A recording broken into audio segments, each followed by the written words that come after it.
The richest people in the world buy the craziest, most unique, and sometimes useless houses? These are the most expensive homes that billionaires own. First up, you know one of the biggest power couples, Jay-Z and Beyonce, had to go all out when they bought a house together. I'm talking the highest priced home ever sold in California, right off the coast of Malibu. This thing looks straight out of space. And since Jay-Z has a history of being attacked on stage, they needed the best security they could get. And that's why they got bulletproof windows everywhere just to protect him. If you're a creep with the drone, you could see their 4 outdoor swimming pools. Though I'm not sure why they need all that when they have their own private beach. This thing also has a full basketball court, spa, and gym. Altogether, that makes this mansion over $200 million. That's more than Travis Scott's entire net worth. This next house, though, wanted to take Jay-Z's title for the most expensive home sold, because the developers listed this Tony Stark-looking home for $500 million. This place is the biggest modern home in the US, 105,000 square feet. Like the Fresh Prince, it's located in the hills of Bel Air. For a project like this, you'd assume they had a buyer lined up.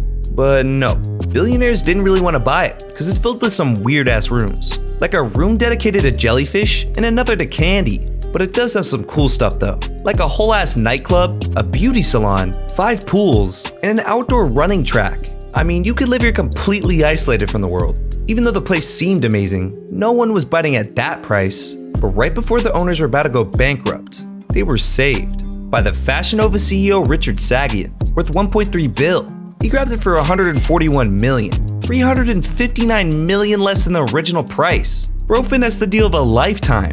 But you'll never guess how much Richard Branson spent on buying an entire island.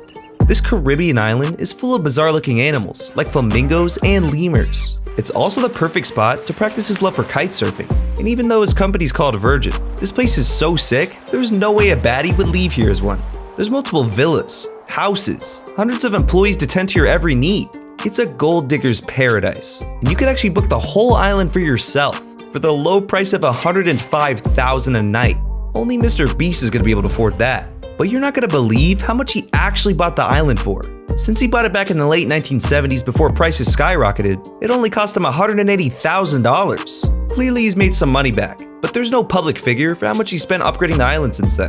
He's had houses burned down and rebuilt even more luxurious ones, so it's got to be near the tens of millions, if not hundreds of millions of dollars. George Lucas's house wasn't as concerned with luxury, because it's a film nerd's paradise. The Skywalker Ranch is one of the most beautiful places any billionaire owns. It's got vineyards, mountain ranges, and rolling hills that make you feel like you're in the Victorian era.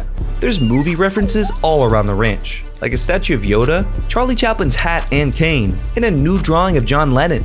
But the main draw of this ranch is that it actually houses the entire sound division of Lucasfilm, which is used for most of the Star Wars and Indiana Jones films. George found that he couldn't get the right sound out of a rented studio, so he decided to create his own.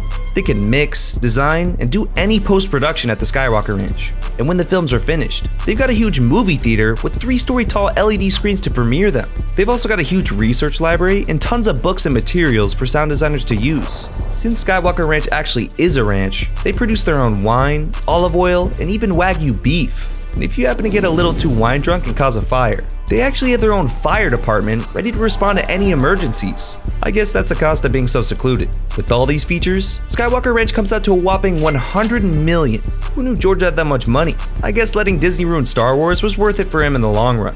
George Lucas isn't quite royalty though, like the British monarchy. If you're a Brit, you know everyone is always complaining about how much of their taxes go to the royal family. And once you learn how much their main palace is worth, you might get why they need your money. Because just on the inside, there's 775 rooms, a private doctor's office, police station, and over 25,000 bottles of wine in their wine cellar? My god. There's also secret tunnels to a bunker, in case the whole world goes into Mad Max mode. It apparently connects to all the main houses that the royals live in, like this one in the Prince's Quarters. Their ballroom can hold over 600 guests alone, and almost every American president has been there. For all of this, Buckingham Palace is worth over $5 billion. That pretty much makes every senior member of the royal family a billionaire. The palace is one of the most expensive mansions in the world, but there's other rich dudes all around the world, not just in the West, like Mukesh Ambani in India. He's worth over $111 billion. So he went all out when he bought a house in the heart of Mumbai. It's a tower called Antilia, and it's got over 27 stories, reaching 568 feet in the air. I mean, look at this thing. And it's even bigger on the inside. There's 6 lower levels with space just for 168 cars. And the top 4 floors are all dedicated to vertical gardens. It's got a 50-seat movie theater, an ice room with artificial snow, and crystal chandeliers everywhere. This house is so big, they need 600 servants just to maintain the damn place. It's also designed to be able to withstand a magnitude 8 earthquake, even though it looks straight up like a Jenga tower waiting to fall. All this together makes Ambani's residence worth over $2 billion, but at least we know who owns it. One of the craziest mansions in the world has kept its owner secret, although we might have a good idea of who it is. It's a bit of an older one, with Georgian-style architecture, but it's still extremely nice on the inside and has unholy amounts of land. Even though the pool on the outside is massive, it's never really used since the place is mostly uninhabited. It's believed that this place is owned by one of Putin's closest advisors, Andrei Guriev. He's worth around $5 billion from selling fertilizer. Yeah, a dude known for selling cow shit owns this place. Kind of a letdown. I was hoping it was Tupac's place. Bill Gates is a bit secretive about his house too. So much so that a tour of his house went for $35,000 at a charity auction. And even though it's super futuristic on the inside, it actually looks just like a cabin on the outside, which makes sense in the woods of Washington. Bill calls it Xanadu 2.0, named after Citizen Kane's fictional mansion. His vision for the house was to have one of the first smart homes. Any guest of the house can change each room's lighting, music, and climate via touchpad devices. Throughout the place, there's $80,000 worth of touchscreens that can display artwork or anything else you can imagine. Through the front and the bottom of the house, there's a stream of salmon and trout, so Bill can fish after pulling an all-night coding session. It's also home to a giant library with a $130 million book, which is crazy because that's literally the price of his entire mansion. For Tiger Woods, you'd expect about as much as his mansion costs. As one of the richest athletes in the world, he made sure he can work on his golf game even when he's at home. Tiger's mansion has a 4-hole course in the backyard, complete with a short game area and a video studio where he can analyze his swing. He's also got an oxygen therapy room, whatever that means, and an outdoor track, because we all know how much sprinting you do in golf. But the Florida island itself that he lives on, Jupiter Island, is hella expensive. Only 900 people live there, and he's in an even more exclusive neighborhood within it, so he had to put down 54 mil on it. And like Tiger, Larry Ellison also needs time to escape from the media. So he built a house he felt would be the perfect mix of tranquility and harmony with nature. It sounds corny, but the house actually looks pretty cool. It's inspired by a 16th century Japanese emperor's palace, and it definitely shows through its bathhouse, dope Japanese gardens, and tea house. He dropped $70 million just to feel a little zen. And I didn't think you could feel zen in New York, but Ira Renner definitely tried. Renner wanted to find an area where he doesn't have to hear all that damn traffic, so he ended up paying $248 million for a New York estate in the Hamptons. But estimates say it might be worth $500 mil now. This huge mansion has 12 chimneys for some reason, but that's not the only thing that's excessive, because dude spent $150K on his hot tub alone. This is also the only home I've ever heard of that has its own power plant, I guess in case there's some sort of nuclear apocalypse. And apparently he's not the only one concerned with that, because Mark Zuckerberg's also prepared. He straight up bought a Hawaii doomsday city just in case. For years, he's been buying up over 14 acres of land to build a compound of mansions, tree houses, and tunnels. Under the surface is a 5,000 square foot shelter with a blast-resistant door and a lifetime supply of energy and food. I guess we gotta become friends with Zuck if we want to survive the apocalypse. All you gotta do is pretend to be a lizard like the rest of them. But Angelina Jolie and Brad Pitt aren't worried about all that. When they were married, they went in together on this lavish French mansion. On the property, there's old houses dating back to the 17th century. It also, for some reason, has a recording studio where Pink Floyd recorded part of The Wall. But the real reason they purchased it was for the 500 acres of vineyards. It makes some of the highest quality rosé wine and continues to make money year after year.